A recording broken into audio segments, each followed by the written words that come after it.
Hello everyone, welcome to Pelvises and Periods, our live Q&A that is happening bi-weekly.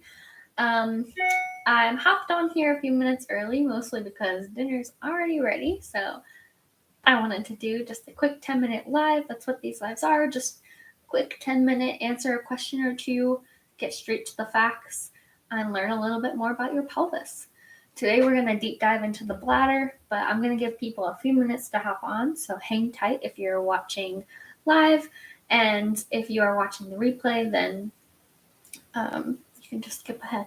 But I'm going to give people a minute to hop on, and then we're going to talk about the bladder.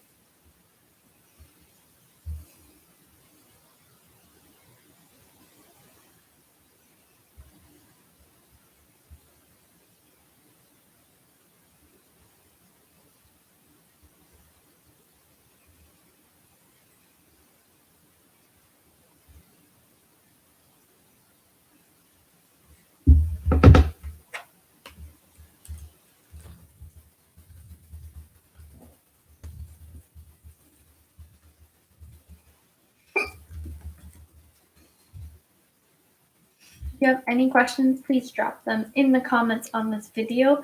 I will try my best to answer them in future videos. But for today, we're going to talk about the bladder.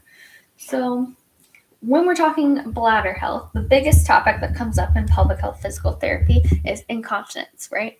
And there are different types of incontinence. The main two are stress urinary incontinence and urge urinary incontinence.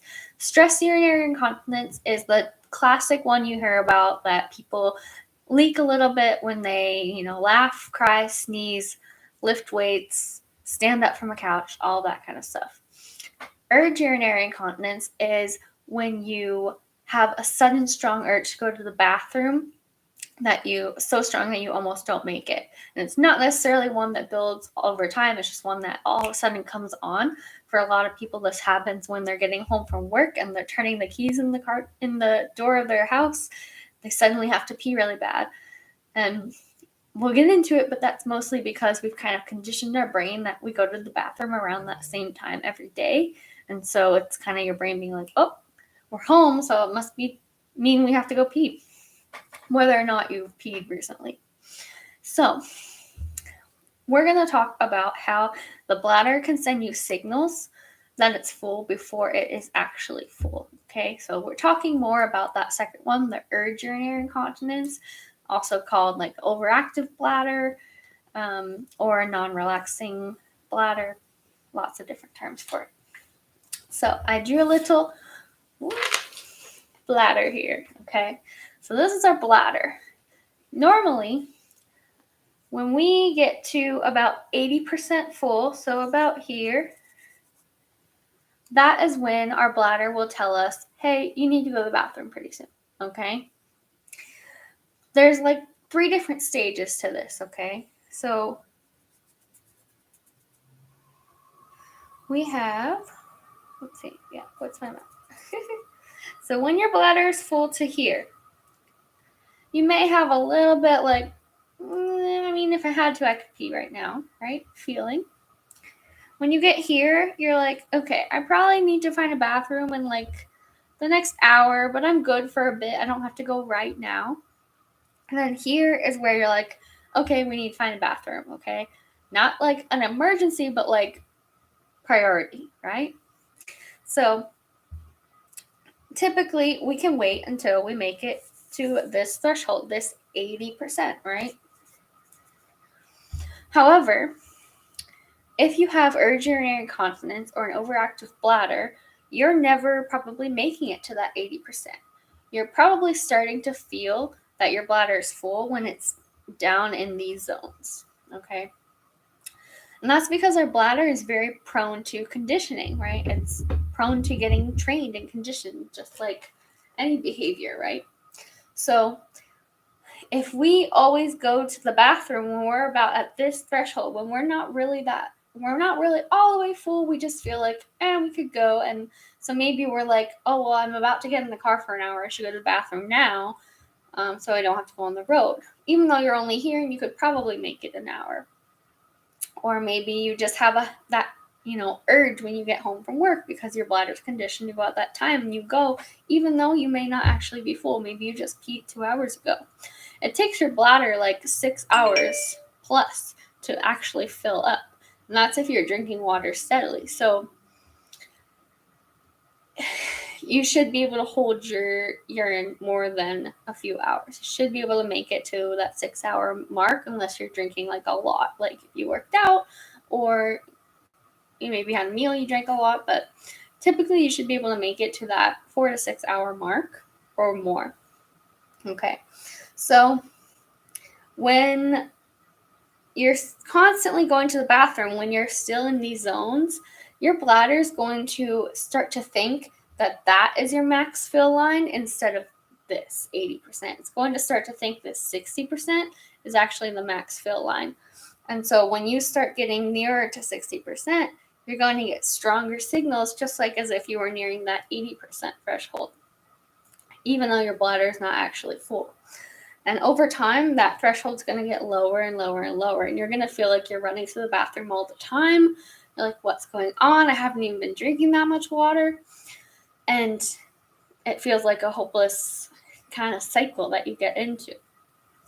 But there's a lot of things that you can do for it in physical therapy to help retrain that bladder back up. There's a lot of irritants to the bladder that can make urge urinary incontinence worse or flare at certain times that we would discuss, and ultimately get you into a better habit, get you back to that 80% threshold so you don't feel like you're chained to a bathroom all the time. Okay?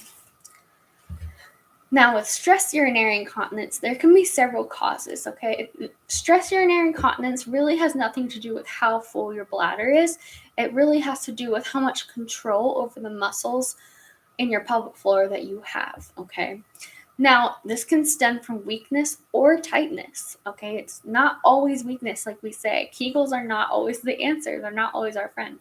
So you could have weakness that is contributing to a lack of being able to contract and close off the bladder. And so when you do an action that puts more strain and load on the pelvic floor, you may leak a little bit because it's not strong enough to hold that, because it's a weakened pelvic floor. But you may also have tightness. And when we have tightness, we lose the range of motion within our pelvic floor. So we lose the ability to fully contract and fully relax, okay? So we lose that go-between that we need to have adequate control over the muscles that are opening and closing our urethra, okay, to allow urine to flow through. And especially if we're tight, when you're in a situation where you need more strength from the pelvic floor, it's not able to handle multiple things at once. It's not able to coordinate that effort to both maintain the pelvic floor for whatever action you're completing and for holding the bladder. So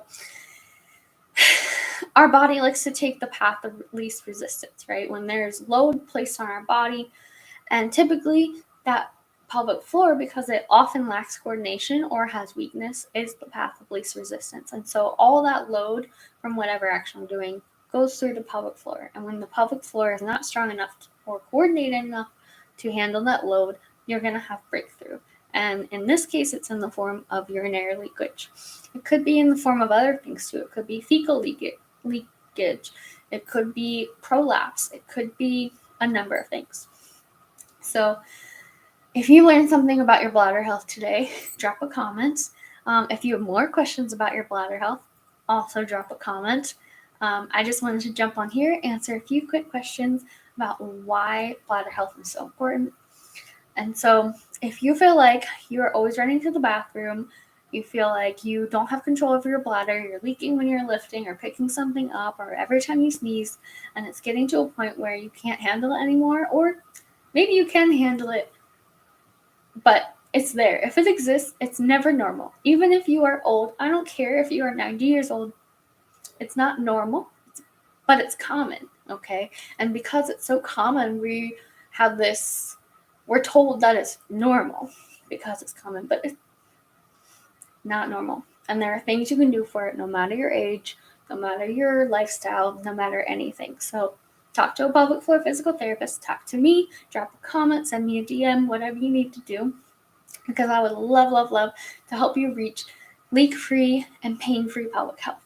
Okay, so if you have other questions, drop them below, and stay tuned for my bi-weekly lives. This was fun. Have a great night. Bye.